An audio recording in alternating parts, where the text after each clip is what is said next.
دوستو ایک اعتراض جو بہت زیادہ کیا جاتا ہے وہ یہ کہ شریعت میں عورت کے چہرے کا کوئی پردہ نہیں.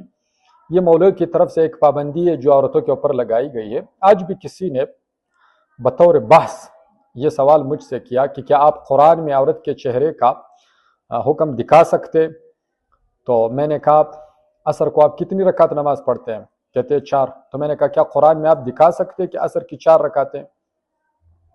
تو بولتے وہ تو حدیث میں آیا ہے. تو میں نے کہا پردے کا حکم بھی حدیث میں ہے. کہتے عورت کے چہرے کا حکم حدیث میں دکھاؤ. تو میں نے حضرت عائشہ رضی اللہ تعالیٰ عنہ کی وہی حدیث سنائی جو ترمذی نے نقل کیا ہے کہ سفر پر جا رہے تھے.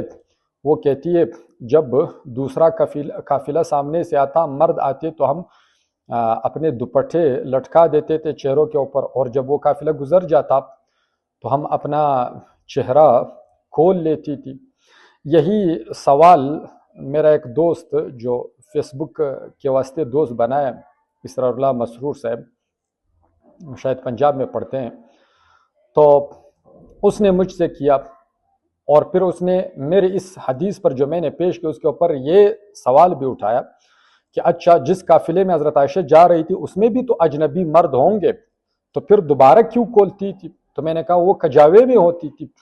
سامنے سے کوئی مرد آتا ہے تو اونٹ پر بیٹھی عورت کا چہرہ دکھتا ہے، باقی مرد آگے ہو یا پیچھے ہو تو ان کو عورت کا چہرہ نہیں دکھتا. تو ان کا سفر جو ہے وہ راتوں ہوتا تھا، کئی دن کئی رات پر مشتمل سفر ہوتا تھا. ظاہر عورت تنگ ہو جاتی ہے، تو اگر کوئی کسی مرد کو اس کا چہرہ نظر نہیں آتا تو وہ کھول سکتی ہے. تو اپنے قافلے کے مردوں کو ان کا چہرہ نظر نہیں آتا تھا، اس لیے وہ کھول دیتی تھی. اور جب مقابل جانب سے سامنے سے کوئی قافلہ آتا اس میں مرد ہوتے تب وہ چھپا لیتی تھی.